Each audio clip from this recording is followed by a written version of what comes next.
kesehatan, diberikan kesempatan untuk bisa menghadiri kajian ini di tempat yang selalu diberkati. Salawat serta salam tidak lupa marilah kita panjatkan kepada Nabi kita Nabi Muhammad SAW, di mana beliau menjadi rasul, menjadi rasul yang bagaimana menyampaikan risalah sampai kepada kita. Alhamdulillah untuk malam ini kajian santai, kajian enjoy dengan tema mencari berkah Ramadan. Alhamdulillah salah satu pematerinya sudah ada, yaitu Kang Denden pada mengatakan 15, dan nanti Kang Dadan menyusul pada Isya seperti biasanya. Nah, seperti biasa ya, tetap kita di sini suasana nyaman, suasana nyantai, tetapi tetap kita kuatkan niat untuk kolabor. Meskipun suasana nyantai, suasana enak, tetap kita jaga aturan, jaga tata krama dan sebagainya. Seperti itu. Mengatakan ngomong ini, kita pilih ambil ada balero itu, katanya KPK. Terus, Assalamualaikum warahmatullahi wabarakatuh. Kabar sebagai atasan. Assalamualaikum warahmatullahi wabarakatuh.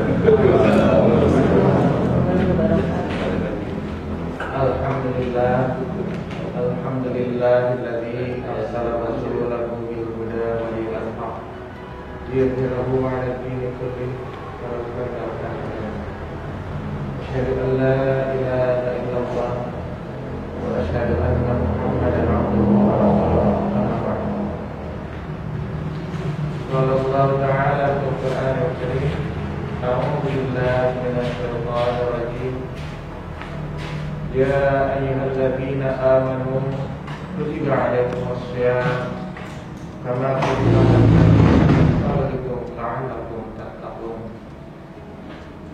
Terus sebentar ya. Jadi tadi salah satu keutamaan yang utama dari puasa adalah Ghufira lahu ma taqaddama min dhanbi. Artinya semua dosa kita sejak kita balik sampai hari ini ada jaminan untuk diampuni. Tapi itu tidak gratis. Alhamdulillah. Ada syaratnya. Syaratnya nggak banyak. Syaratnya hanya 2 saja. Yang pertama iman, yang kedua ihtisan. Iman apa tadi sudah ya, secara definisi ulama salafah atas bil qalbi wa iqrar bil lisan wa amal bil arkan. Kemudian ihtisan apa tadi sudah dibongkar tadi secara morfologinya, secara tasrifnya apa, bina wazan apa, bina apa, maknanya apa. Kemudian masuk ke pemodelan proses ini, input, proses, output, outcome. Prosesnya tadi sudah di iman, sudah bisa pada sudah outputnya ghufira lahu ma taqaddama min dhanbi.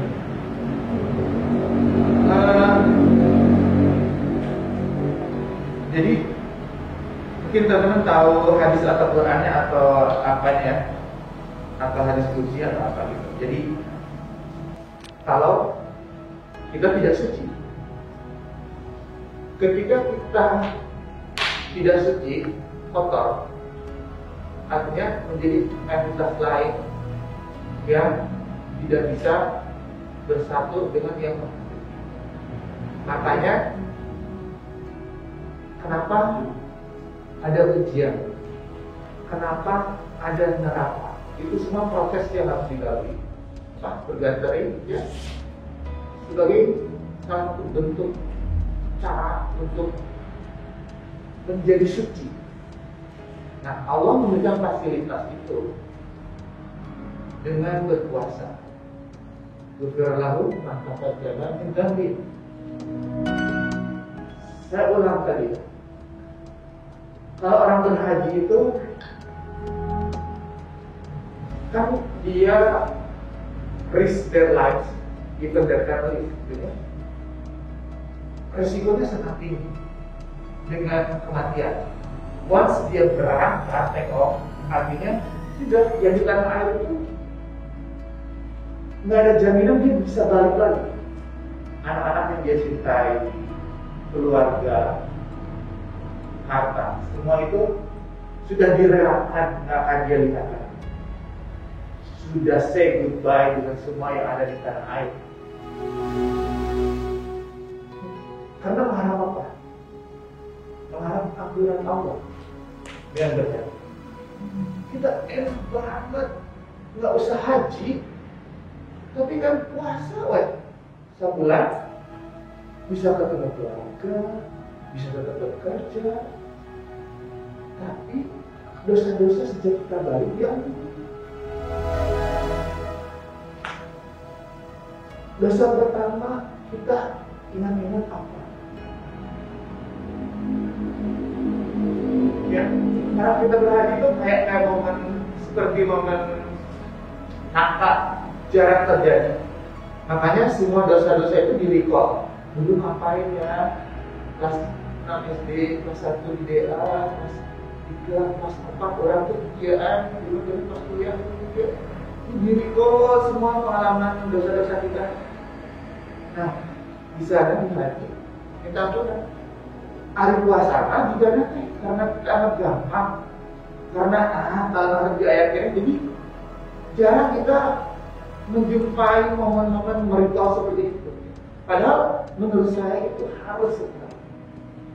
Ya, ingat-ingat dosa kita pernah ngapain aja.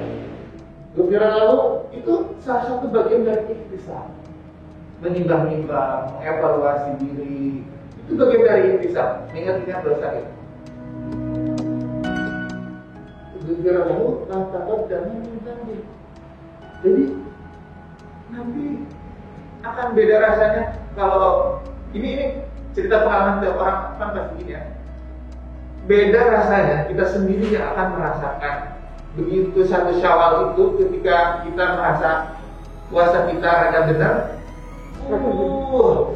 Rasanya terima gitu ya di Syawal. Beda lawan kayak so itu puasa kita nggak apa. Biasa, nggak akan menemukan kebahagiaan gitu. Itu mungkin ciri-cirinya ya karena asyamuli wa ana azibin. Siap itu untukku dan aku sendiri yang akan memberikan pahala. Jadi ketika di ikhtisar ini saya nyambung dengan tadi ya asyam khusus bil khusus. Ketika semua detik, semua nafas kita sadari itu, kalau di konsep barat namanya ada apa ya? Buku The Power of Now. Jadi ini sebetulnya saya mengajak diri sendiri ya. Ketika puasa nanti kita betul-betul hidup di sekarang. Ketika puasa itu, di detik itu. Biasanya kan kita diriwuhkan dengan masa lalu atau masa depan, sehingga tidak hidup sekarang gitu. Terlalu di masa lalu menyalahkan masa lalu, kemudian energi kita, kekhawatiran kita, pikiran kita dihabiskan untuk mengkhawatirkan hal yang belum terjadi. Gitu. Nah, dengan puasa khusus ini, sekali lagi saya mengajak diri sendiri sebetulnya. Bagaimana kita menyadari betul kesekarangan itu bersama Allah. Jadi kamu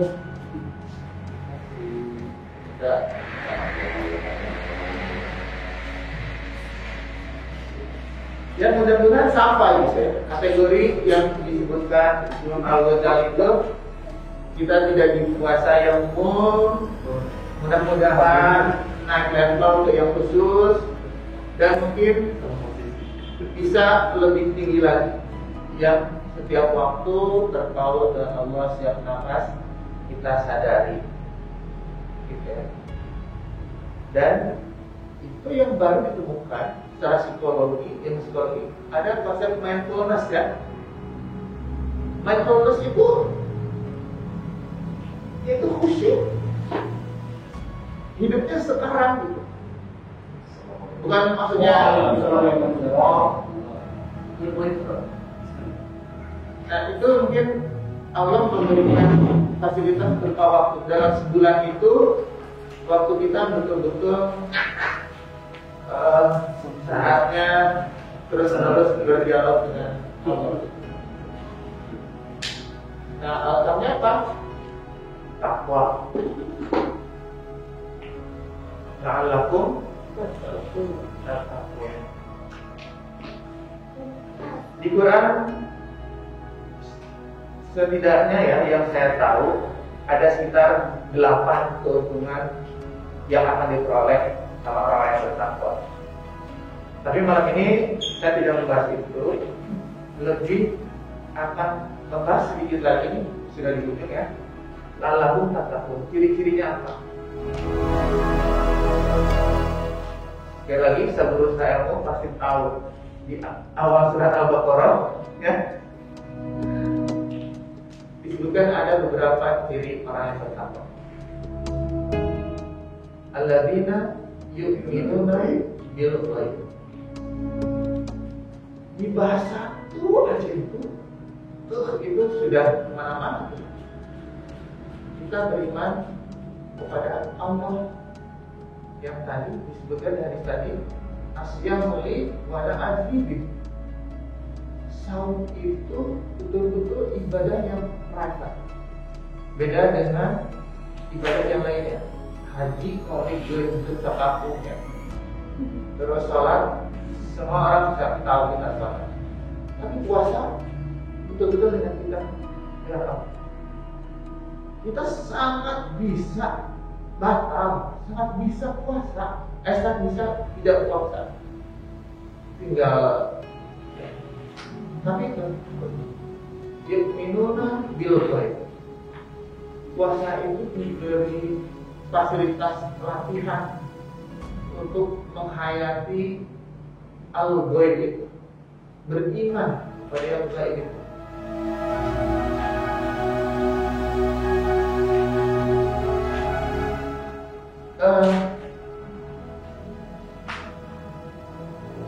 Yuqimuna shalah wa mimma razaqnahum yunfiqun walladzina yu'minuna bima unzila ilaika wa ma unzila min qablik wa bil akhirati hum yuqinun.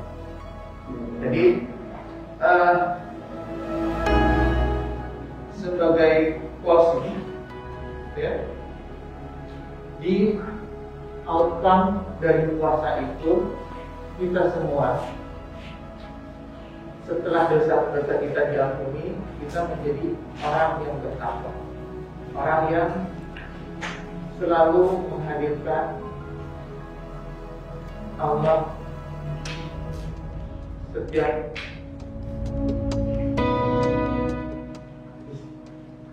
detik dari hidup kita.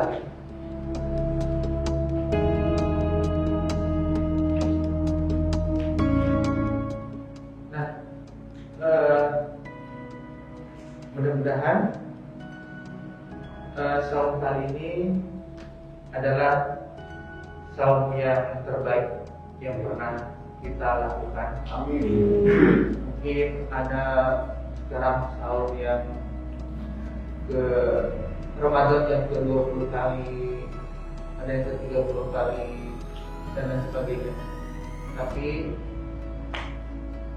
kita semua yang paling tahu dan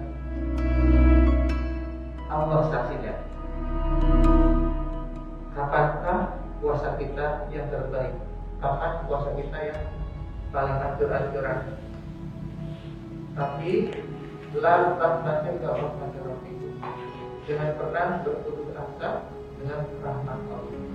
Mudah-mudahan Allah menakdirkan kita bertemu dengan Ramadan yang akan kita jelang beberapa hari ke depan. Mudah-mudahan kita semua dalam 2-3 hari ini diberi kekuatan oleh Allah, diberi kesempatan oleh Allah untuk mempersiapkannya dengan baik. Membaca banyak literatur tentang apa itu Ramadan, apa keutamaannya, apa hal yang bisa kita dapatkan selama Ramadan, kemudian apa yang tidak boleh kita lakukan selama Ramadan, membuat perencanaan aktivitas harian yang sangat operasional, yang sangat realistis. Kemudian setelah itu mudah-mudahan Ramadannya selesai, kita lakukan, panjang umur, diberi hidup yang berkah.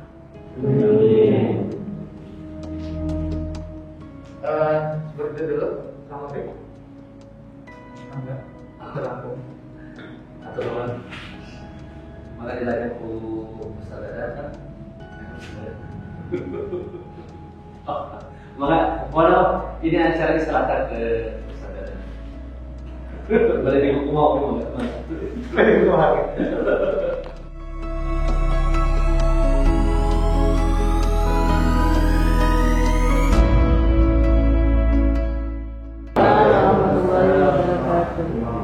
Alhamdulillahirrahmanirrahim. Alladzi farada 'alaina bisiyami Ramadan. Asyhadu an la ilaha illallah wahdahu la syarika lahu wa asyhadu anna Muhammadan abduhu wa rasuluhu karimah. Allahumma shalli wa sallim ala Muhammad wa ala alihi wa sahbihi. Alhamdulillahirabbil alamin. Melanjutkan yang disampaikan oleh Ustaz Dindin Firman Arif. Saya teringat tahun 1992 kalau tidak salah di panggung lomba pidato Radio X Garut, Jalan Cimanuk, nomor 311, Tarogong 4151 Sulawesi. Ada seorang yang tampil di panggung dan kemudian gayanya khas dan ternyata tidak berubah sampai hari ini. Meliuk-liuk dengan gayanya, bersemangat, dan ternyata kemudian di angkatan 15 hadir seorang Dindin Firman Arif yang kemudian saya kenal. Kita di sana belum sempat perkenalan.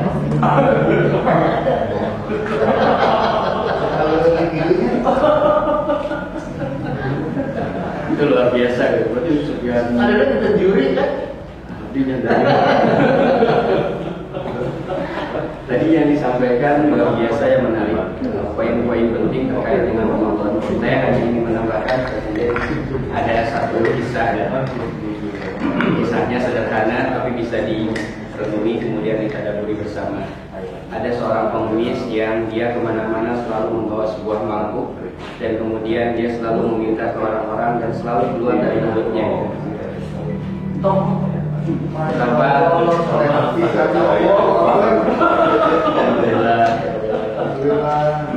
Dia tinggal ikan jadi payung Itu ya. Kemana-mana si pengemis ini selalu membawa mangkuk dan selalu keluar kata-katanya, Anda beruntung, bahagia, kaya raya, sementara saya ini seperti ini, kemana-mana bawa mangkuk mau mendapatkan uang yang kemudian akan saya berikan buat sesuap nasi dan seterusnya. Sekian waktu dia seperti itu sampai ada seorang dokter yang kaya raya kemudian selalu memberikan sedekah kepada pengemis tadi dengan mangkoknya yang khas. Dan selalu keluar kata-kata, Anda beruntung dokter kaya raya punya segalanya sementara saya seperti ini. Sampai suatu hari sang dokter kaya itu menemukan pengemis itu wafat. Dan kemudian dia melihat si mangkuknya masih di tangan. Dan kemudian begitu dicek ternyata mangkuk itu adalah mangkuk yang nilainya itu di atas 1 M. Sangat mahal sekali. Dicek, diteliti sampai diperlihatkan pada ahlinya. Sudah ceritanya segitu. Saya ingin mengajak bahwa bulan Ramadan itu salah satunya adalah Syahrul Quran, bulan Al-Quran. Sadar atau tidak, ketika Al-Quran selama ini kita bawa kemana-mana, kita baca, kita cek, seringkali kita menganggap bahwa itu bukan sebuah kekayaan yang luar biasa. hanya sebuah mushaf saja yang kemudian hanya 604 halaman atau 488, yang sesungguhnya di dalamnya itu banyak sekali hal-hal yang menjadi pedoman hidup kita. Dengan satu mushaf Al-Quran semuanya akan selesai. Poin tadi yang disampaikan Ustaz Yudin terkait dengan ampunan mobil itu adalah hal yang luar biasa. Makanya Rasulullah sampai mengatakan celaka ente masuk bulan Ramadan tapi nggak dapat ampunan, jaga Ramadan. Jadi itu sangat pedas sekali buat kita. Makanya singkatnya saya ingin untuk diri saya juga teman-teman sekalian, mari kita song-song Ramadan dengan betul-betul jiwa tartib yang luar biasa. Kenapa tidak dengan kalimat ahlan wa sahlan wilujeng sumping Ramadan, tapi kalimatnya marhaban ya Ramadan. Ahlan wa sahlan dengan marhaban itu ternyata levelnya berbeda. Marhaban tarhib itu menghadirkan rasa sukacita yang dari hati yang terdalam. Tidak hanya itu, tetapi sudah mempersiapkan segalanya. 30 hari ke depan di bulan Ramadan itu sudah kita siapkan. Hari pertama, kedua, ketiga. Terus fasenya itu hari pertama itu harus tetap di saf pertama, hari kedua saf pertama, hari ketiga saf pertama, hari keempat sampai dengan hari terakhir kita berada di saf pertama. Stabil. Bahkan finalnya itu 10 hari terakhir. Ibarat pengantin baru ya. Benar.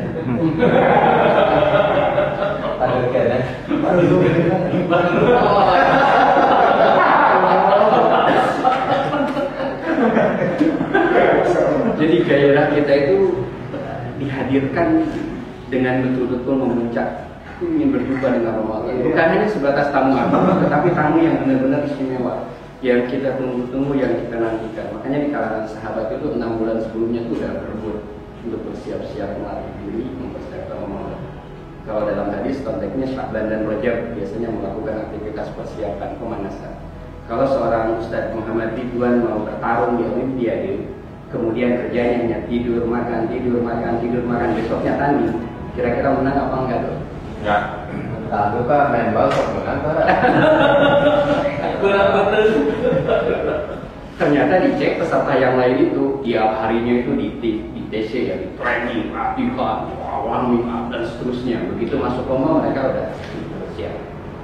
Artinya ketika mau masuk Ramadan pun kita harus menghadirkan, mengonkan semangat dalam diri kita sehingga betul-betul memasuki Ramadan itu nggak mau ketinggalan detik-detik Ramadan itu dengan percuma.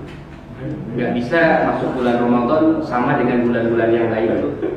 Kenapa Allah memilih di antara 12 bulan itu bulan Ramadan untuk syariat ibadah saum? Nahan dari bulan Muharram, nahan dari bulan Dzulqa'dah, nahan dari Safar, tapi Ramadan yang dipilih. Ya, diturunkan syariat untuk melaksanakan ibadah saum, kemudian itu ditunjuk di bulan Ramadan. Makanya tadi saya menyampaikan satu hal terkait dengan maghfirah, dengan ampunan, itu akan menghapus segalanya. Nggak bisa dilukiskan. Tapi ada hal yang harus kita cermati, harus hati-hati. Kan kita sudah beberapa kali masuk Ramadan ya. Ada atau sering Ramadan, tenang pengalaman. Itu akan menutup sisi-sisi sensitivitas untuk menghadirkan gairah tadi. Hati-hati. Karena makanya ada istilah surgiban tasdaduban. Kalau ente jarang ketemu, wah rindu nate TOPBGT gitu kan. Makanya agama jangan jarang ketemu aja lah biar rindunya itu luar biasa. Tinggal aja di Garut ya. Tinggal aja begitu. Tinggal aja di rumah. Rasanya kan pas biasa-biasa saja nih. Biasa-biasa wae. Udah sering masuk Ramadan. Padahal konteksnya tidak seperti itu. Tapi bagaimana daerah itu dihadirkan dan kemudian kita tidak mau kehilangan kesempatan di bulan Ramadan yang dipenuhi dengan berbagai macam diskon-diskon, obral-obral luar biasa. Jangan sampai nanti Allah menghadirkan obral terbaik, diskon terbesar di 10 hari terakhir, kita berebut dengan mall yang juga ada diskon-diskon spesial. Dengan bikin bentennya ibu-ibu uniknya Nastar dan kawan-kawannya ribut di 10 hari terakhir.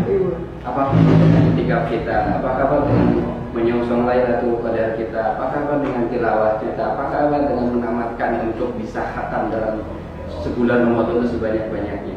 1 hari 2 juz maka 2 kali khatam Quran. Gama pengantin baru bareng-bareng di rumah 5 juz sehari, masya Allah. 1 bulan bisa dimakan. Jadi Jangan sampai bulan Ramadan itu dianggap sebagai bulan yang biasa-biasa, kita sahur, kita berbuka, ujung-ujungnya kemudian Idul Fitri selesai. Tapi betapa hari-hari yang kita lewati menggambarkan dalam surah Nabawiyah, Rasulullah itu di ujung-ujung Ramadan itu sudah mulai meneteskan air mata, bersedih akan meninggalkan bulan yang luar biasa. Sampai para sahabat pun mendekati Rasul dan terbayang oleh mereka seandainya bulan berikutnya Syawal itu jadi Ramadan lagi, kemudian Zulqa'dah jadi Ramadan lagi, Zulhijjah jadi, semua bulan yang 12 itu menjadi bulan Ramadan. Sukses dia. Itu menunjukkan bahwa bulan Ramadan itu merupakan bulan yang spesial. Jadi jangan biasa-biasa, sahur kita harus menjadi sahur yang terbaik. Ketika berbuka pun harus menjadi berbuka yang terbaik. Sahur yang terbaik menurut sunnah Rasulullah adalah mendekati ketika akan azan subuh, tapi tidak mepet. Mendekati itu dalam artian 20 menit, 15 menit baru kita melaksanakan sahur. Ada yang punya kebiasaan dengan sahur nanti tabu hijau ini, tabu 2 menit, kemudian tidur lagi. Cek secara kesehatan, kalau kita sudah makan kemudian segera tertidur, maka proses oksidasi orang yang tertidur itu nggak bagus. Kan perut itu mengolah kurang lebih 8 jam. Muri itu makan seblak, bakso, nasi goreng dan macam-macamnya masuk ke perut itu butuh 8 jam untuk diolah. Makanya ketika Fauzan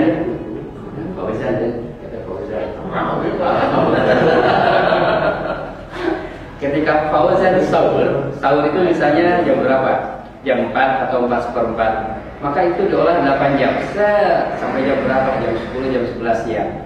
10-11 siang nggak ada asupan yang masuk, maka dalam tubuh kita ini banyak hal-hal yang dilakukan. Sel-sel yang rusak diperbaiki, kemudian pencernaan menjadi stabil lagi, direhatkan sampai nanti berbuka maghrib misalkan jam 6. Jadi dalam 30 hari ada 8 jam kali 30 atau 29 yang tubuh kita itu diberikan kesempatan untuk memperbaiki sel-sel yang sudah lemah, sudah kendor dan lain sebagainya.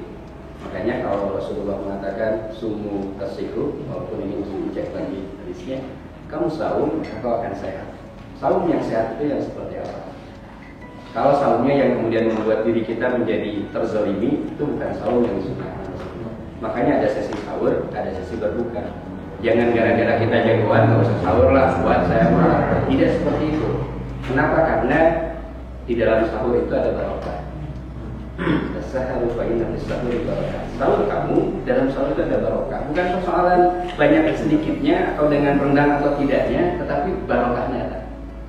Sama halnya dengan berbuka. Upami sahurlah diakhirkan, upami berbuka mah disunahkan untuk dipercepat. Jam 5 Luar biasa. Makanya hati-hati punten upami gaduh jadwalnya di ujung-ujung Ramadan teh gaduh jadwal 7 hari menjelang akhir Ramadan jadwal buka bersama alumni SD, berikutnya SMP, berikutnya SMA, berikutnya kuliahan, berikutnya teman di kantor. Itu sudah disiapkan bukber, tiap hari teh sibuk bukber dan cek waktu bukber itu biasanya kapan? Kumpul jam 5 atau jam 4. Itu sesi-sesi yang Allah Akbar. Doa itu di ngobrol tadi itu kan dia ya mesen. Kalau pesenannya tepat waktu, alhamdulillah bersyukur bisa berbuka nikmat. Kalau meleset, yang harusnya kita lagi gini sohim, aku lagi saum gitu loh. Aku lagi belajar bersabar, disiplin, nggak marah. Tiba-tiba pesanan belum datang, meja bisa didobrak. Jadi persoalan lain. Apa dengan saumnya tadi? Udah matelah, kemudian makannya jadi terakhir, kabujeng adan isya, tarawehna kumaha, kadang maghrib jadi gila. Allah Akbar, hati-hati. Ini biasa buat cek waktu-waktunya harus diperhatikan ya, Gak mau mabuk berdua saja lah. Ada di rumah. Pintu-pintunya. Jadi kembali bahwa saya ingin memaknai bahwa bulan Ramadan itu merupakan bulan yang luar biasa dan tadi mengibaratkan bahwa Al-Quran itu sesuatu harta yang tak ternilai yang sesungguhnya bisa kita pelajari. Biasanya kita itu suka murajaah sedenden cek lagi ya angkatan 1, 2, 3, 4, 5, 6, 7, 8, 9, 10. Ustaz Bidi, surat apa? 10 di dalam Al-Quran, surat apa? Dalam Al-Quran, nama surat apa? Surat ke-10. Surat ke-10.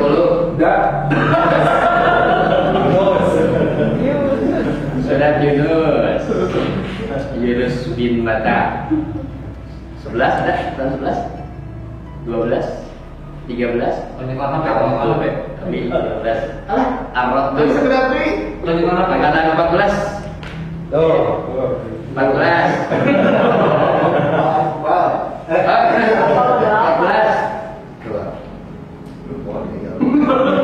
Ibrahim. Cluenya kuat dibakar lah.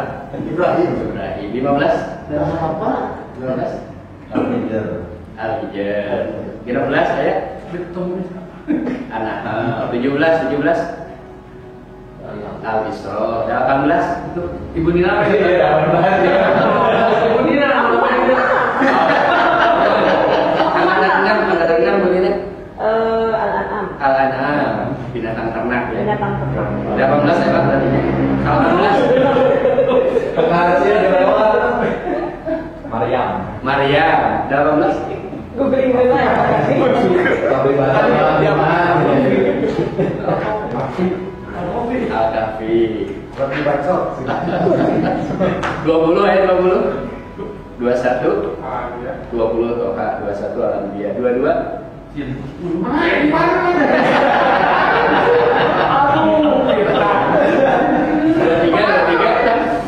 23 Al-Mu'minun. 24 An-Nur. 103 103 Al-Qur'an. makin kacau.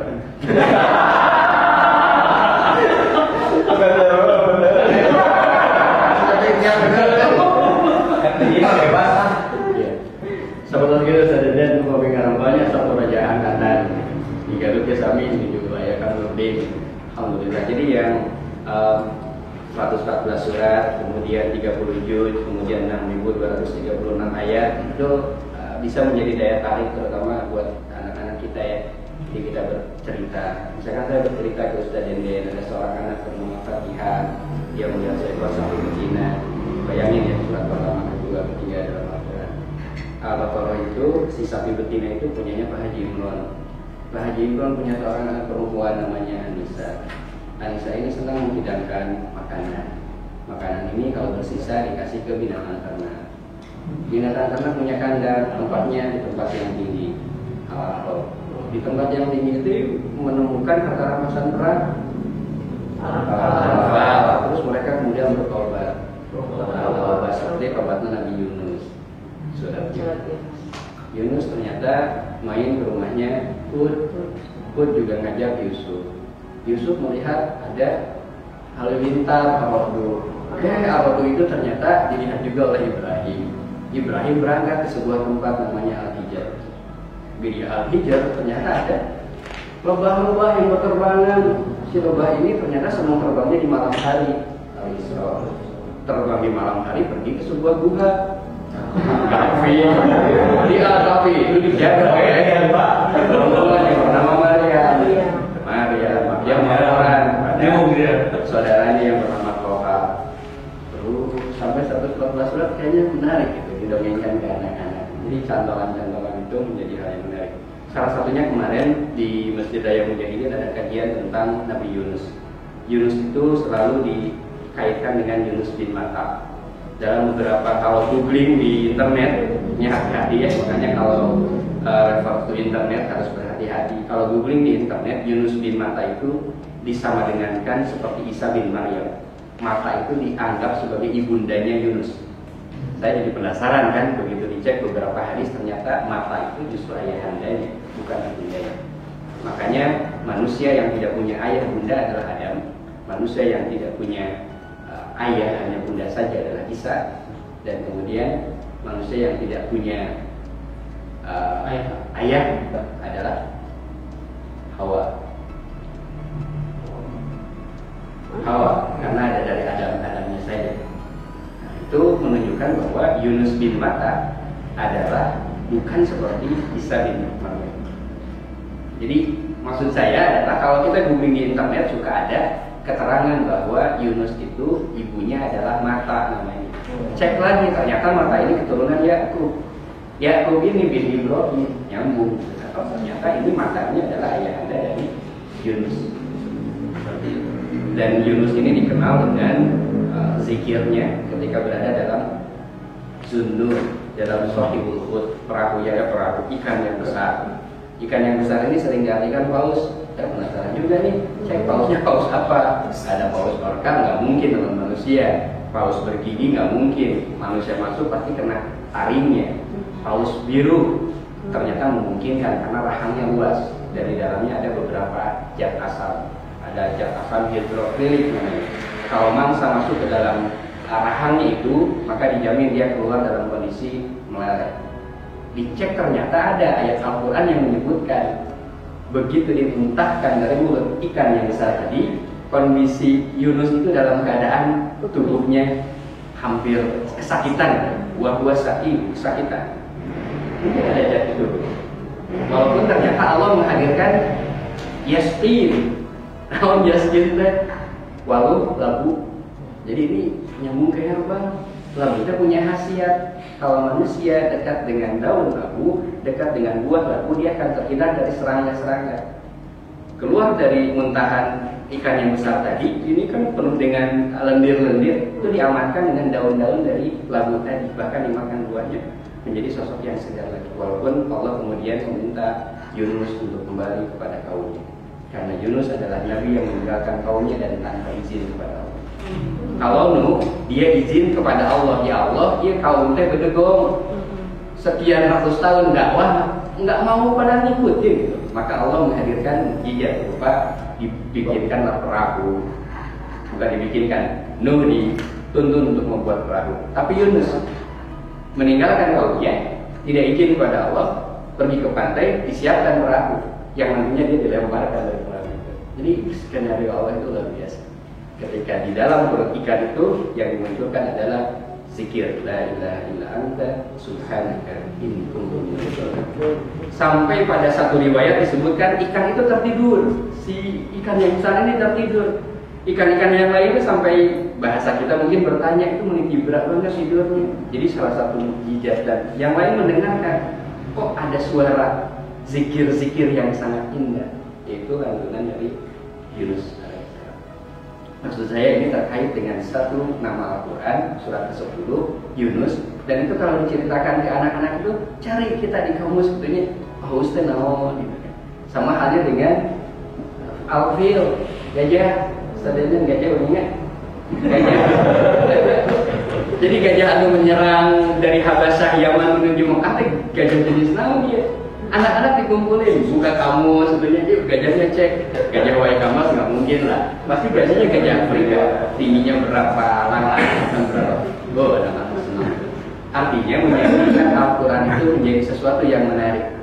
Bahkan bisa jadi dia nagih lagi, ayah besok cerita lagi ya tentang Al-Ankabut, tentang lebah, ya siap-siap, karena ibunya, karena kita disiapin. Ayah cerita lagi tentang An-Nahl ya, asik. Namun budakan sempat pada kalau sampai ke Rasulullah kalau sadar bisa video call. Artinya bahwa luar biasa di bulan Ramadan kita manfaatkan sebagai syahrul Quran untuk betul-betul menikmati sajian Allah. Jadi Al-Qurannya disiapkan, kemudian kita mulai tilawah. Tidak hanya tilawah, kita juga ngadaras tentang tafsirnya, terjemahnya.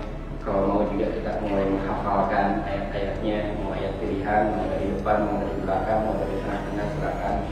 Atau mau polanya, saya mau menghafalkan surat-surat nama Nabi, mangga dihafalkanlah surat Ibrahim, surat Yunus, surat Hud, gitu kan, silakan.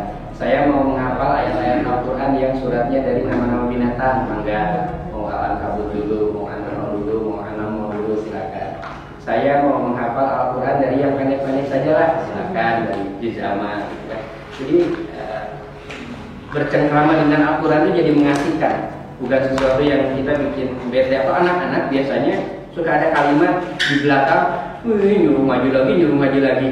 Berarti ada sesuatu yang kurang asik ketika disampaikan tentang bagaimana mereka mendesaki Al-Quran. seharusnya mereka justru menagih. Ayah, ibu aku pengen ngaji lagi, kapan dong ngaji lagi? Aduh, ini kita bahas. Senang sekali orang tua. Artinya itu akan menjadi jariah buat kita. Makanya kenapa dari 17 ayat di dalam Al-Quran perintah untuk mendidik anak, 13 diantaranya ayah yang harus mendidik, selebihnya adalah ibu dan bapak. Jadi anak-anak itu sadari bukan urusan ibunya, Allah kamu bagian ibunda baru rahmat. 13 ayat itu bapaknya yang harus ngurus anaknya. Bukan kata 13. Bahkan kalau si anak itu dia hafal Al-Fatihah, ayahnya yang ngajarin atau bareng sama ibunya, itu akan menjadi jariah yang sepanjang hidup. Si anak sholat baca Al-Fatihah diajarkan ku bapaknya ku ibunya, jariahnya luar biasa. Jangan sampai kemudian orang lain kita yang kemudian mengajarkan. Dan tentu jika mau mentransfer ilmu, kita butuh yang tadi. Kita butuh wawasan yang harus baca. Kita butuh informasi yang menarik yang kemudian dihadirkan. Dan bulan Ramadan kita manfaatkan untuk memperkaya wawasan dengan keluarga kita. Kemudian juga silakan kalau di sini ada yang ahli di bidang arsitektur interior, dipoles di rumah kita itu menjadi suasana yang genjreng. Kalau teman-teman main ke rumah saya, di rumah saya sudah ada balon-balon, ada tulisan marhaban ya Ramadan, kayak macam-macam si porsinya diubah, kemudian mulai ada kenceleng di ujung. Jadi per hari di bulan Ramadan itu harus ngenceleng, di malam takbiran dibuka, nanti bareng-bareng sambil jalan-jalan membagiin ke yang berhak. Itu bisa dilakukan dan menjadi sesuatu yang menyenangkan. Itu tempelan tulisan-tulisan. Saum itu keren loh, saum. Jadi anak-anaknya jadi terbawa suasana yang asik, nggak biasa-biasa. Seperti itu. Tampaknya jadi panjang terus ya, padahal ini sedikit saya ingin menyampaikan tentang makna berkah Ramadan tadi. Tadi Ustaz Yadin sudah menyampaikan untuk meraih Ramadan, terutama keberkahannya. Dan berkah dalam definisi atau pemaknaan kamus-kamus itu diartikan sebagai ziyadatul khair. Berkah itu mendatangkan penambahan kebaikan. Jadi kalau bulan Ramadan dari segala sisi akan menghadirkan banyak kebaikan, melatih kita untuk bersabar, melatih kita untuk disiplin, melatih kita untuk menjaga stamina tubuh.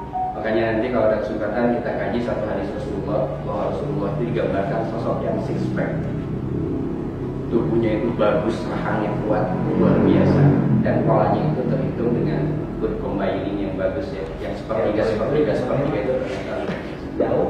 Dan hampir rata-rata karena itu lagi kajian online, begitu disebutkan hadis tadi, Ustaz Bidi, semua orang pada begini. Ingat nama keluaran yang lain.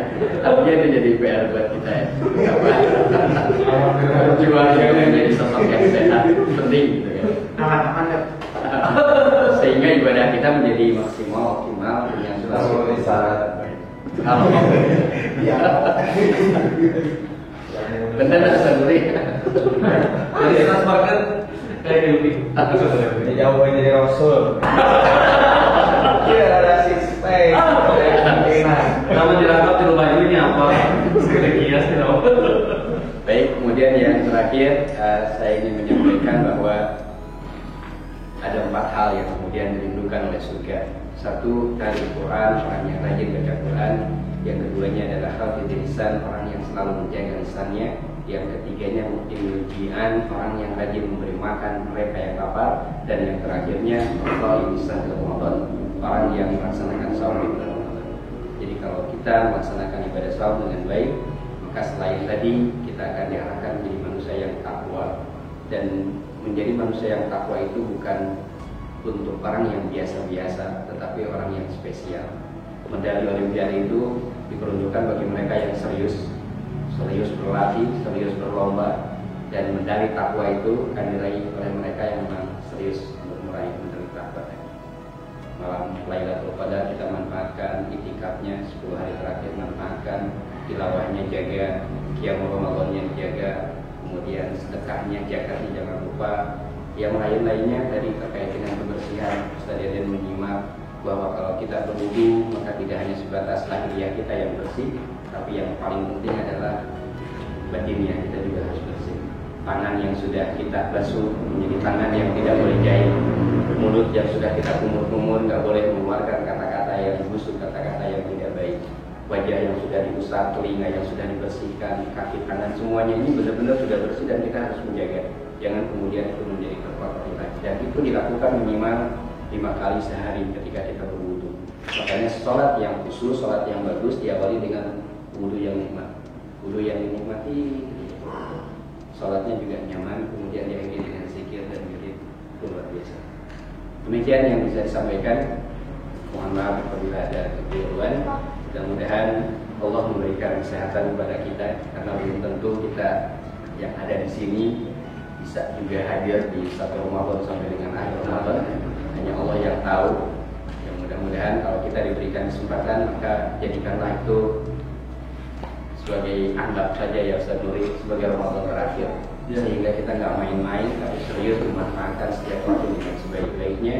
Dan betul-betul ketika malam takbiran, ketika Ramadan selesai, kita layak untuk memandangkan takbir seraya meraih benar yang tadi sebagai sosok yang takwa dalam arti aktif dalam hidup, menjaga hasil pelatihan di bulan Ramadan, dipersembahkan di bulan Syawal, di bulan Dzulqa'dah, Dzulhijjah dan seterusnya.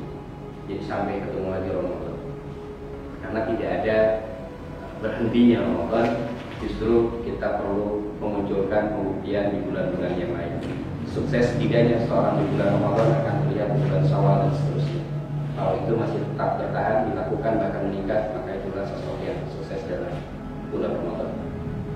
Demikian yang disampaikan, mudah-mudahan bermanfaat.